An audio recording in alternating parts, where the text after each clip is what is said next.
All right. Well, San Clemente was a an early bishop of Rome, and we're talking about very early. If we look at Saint Peter as the first bishop of Rome, he may have been the second. There's a little bit of disagreement among several of the early sources, but most of them place Saint Clement very early, and some of them place him as Saint Peter's immediate successor. So we're talking about someone who appeared early in the Christian story, right? Someone who knew the apostles, someone who was discipled by the apostles, and he's also a witness to history of what was going on at the time. We don't have, outside of Scripture, many extensive documents that give a lot of historical detail. St. Clement of Rome wrote an extensive letter, a long letter to the Corinthians, a distant church, right? And it's full of detail. It's more than twice as long as St. Paul's combined Corinthian correspondence. So it's a huge trove of historical details from the middle of the first century. We're talking about very early in Christian history.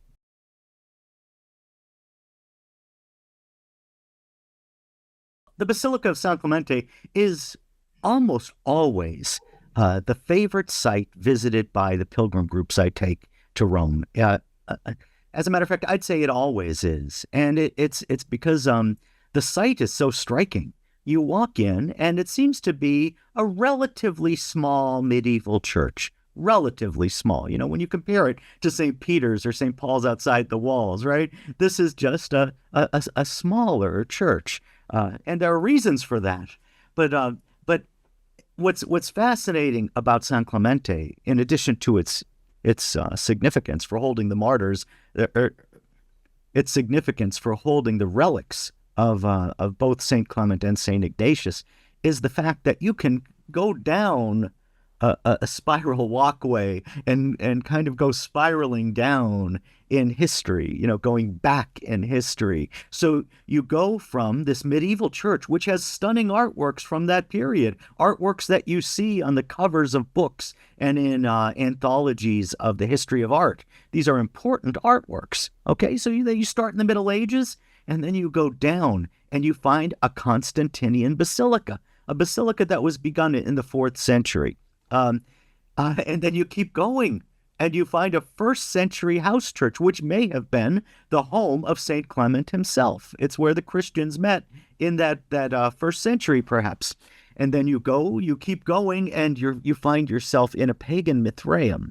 So you can see kind of a progression of religious development in the West, right? We have the old religion, the traditional Roman religion, and then we find this development of Christianity. We find the 1st century house church, the 4th century Constantinian basilica, and then the medieval church on top of it all. It really is a remarkable tour of the past, and the pilgrims pick up on that. It's a powerful experience for them.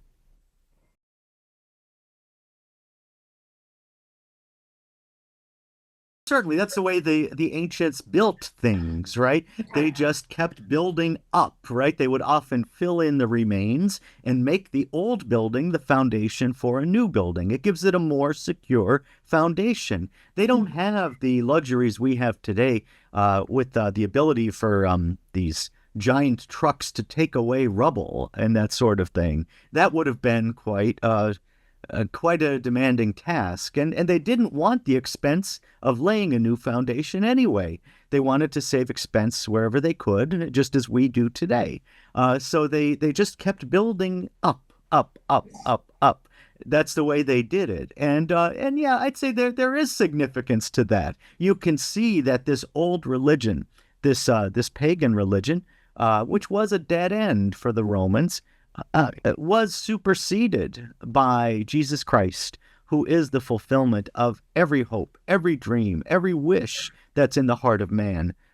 So, San Clemente itself is kind of a monument to the way salvation history works.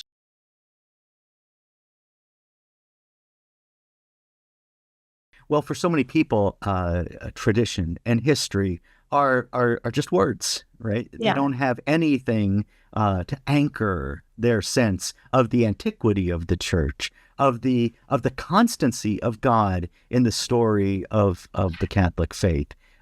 And San Clemente as a church is a testimony to that. It's a monument of tradition and history and God's constancy. Because here we have this building that's been dedicated to Saint Clement since the apostolic generation, right? If it was his house, it was used by the church in those earliest years when the apostles were still there in Rome. And yet it's still standing today. And Christians still worship today because God is still with us today.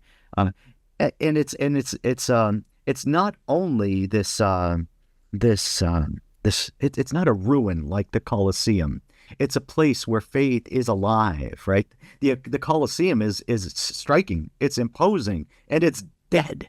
It's dead. It's as if it's a frog that's on the dissecting table. There's no life in it, right? It's this glimpse into a life that was thousands of years ago. But with San Clemente, the life is still lived. The Mass is still celebrated. Christians still gather to worship there every single day of every single year. And it's remarkable for that reason. And not only is it kind of a standalone, but it's confirmed by the literature we have from St. Clement himself. He's not a dead voice. He's still interceding for us today. He's still alive. But also we can hear his voice as if it's still very much with us when we read that long letter that he wrote to the Corinthians, because it has a certain personality. It has a certain cast of mind. You can see a certain formation of this man in the letter that he wrote. You can see his own devotion to the holy apostles and, of course, to the Father, the Son, and the Holy Spirit. All of this comes through in the text of that letter, as well as its doctrinal content, where he's explaining to us the apostolic succession.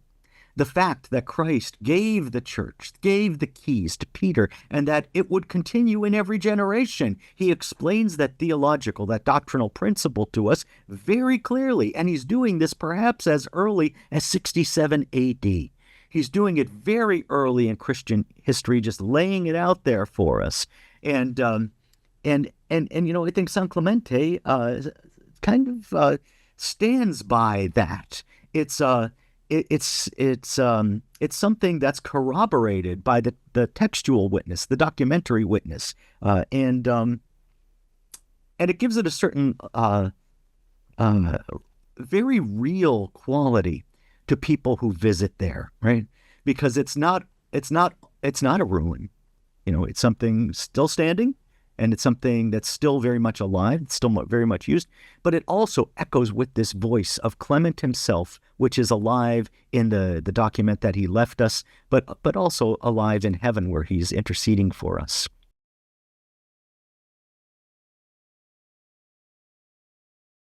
It would be unthinkable for me to lead a pilgrimage to Rome without having San Clemente on the itinerary. It needs to be there. It's one of the most important sites, and as I've said before, it is usually the favorite site of the pilgrims in all my groups, every single group. It's certainly the favorite site of my children. I've taken all 6 of my children to San Clemente, and for all 6 of them, it's their favorite site in the city of Rome, right? They just love San Clemente because of its beauty, because of its history, but also because of that very physical sense of going down in history, right? And visiting these other centuries and seeing for yourself these significant walls that were seen by eyes in the 4th century and in the 1st century. So I would like to see it unthinkable for anyone to lead a pilgrimage to Rome or any tour of Rome without visiting San Clemente, because it's that significant. I want to see it visited as much as St. Peter's, as much as St. Paul's. I want it to be right there telling that story of the 1st century Christians, of the first generation Christians, of the Christians who sat at the feet of the apostles and heard the words that Jesus taught them, that Jesus spoke to them. This is a powerful testimony, and it can be a powerful tool for evangelization of future generations. That's my hope for the work of the San Clemente Project. I want to see this come to fruition. I want to see those doors open for long hours. I want to see pilgrim groups coming through there and trafficking in great numbers.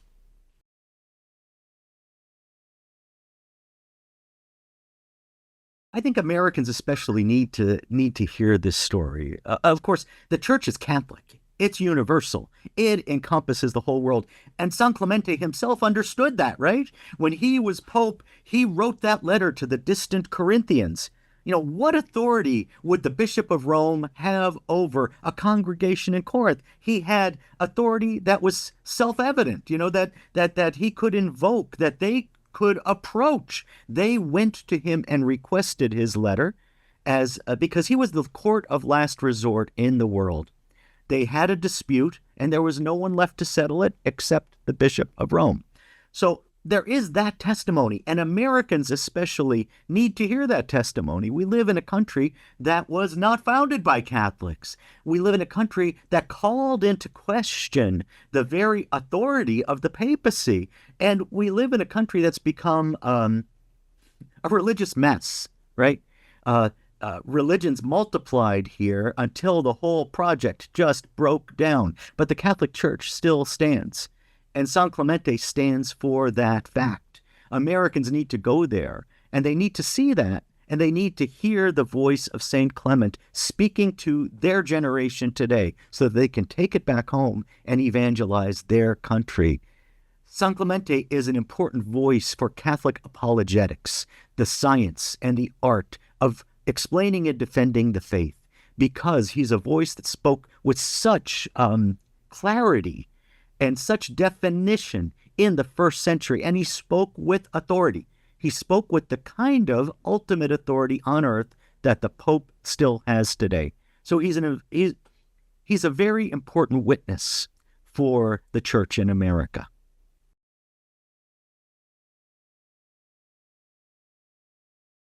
I had gone into the Basilica the first time as someone who had read the Apostolic Fathers. I had read St. Clement many times, and so it was extremely it was very moving for me to go to the place where his remains were kept. And it was very moving for me to go to the place where he had lived, where he had celebrated the Holy Sacrifice, and where he had fulfilled his office and passed forward the doctrine that he himself had received from the apostles. So that in itself was moving for me. I didn't get to do the tour underground the first time I went there, but just walking into the basilica, seeing those stunning works of medieval art, especially the crucifix behind the main altar, it was a moving experience to me. And also, just knowing that the remains of Saint Ignatius of Antioch are kept in that church, right? He's there too. So we have these two earliest voices of the church, both of whom spoke with authority, both of whom walked in the footsteps of the apostles, both of whom were discipled by the apostles, and the relics are in one place in Rome. This was very moving for me to visit that place for the first time. And it's been very moving for me to visit every time afterward. I can no longer count the number of times I've been there, but it's many. And I just love that church. It may be my favorite church on earth.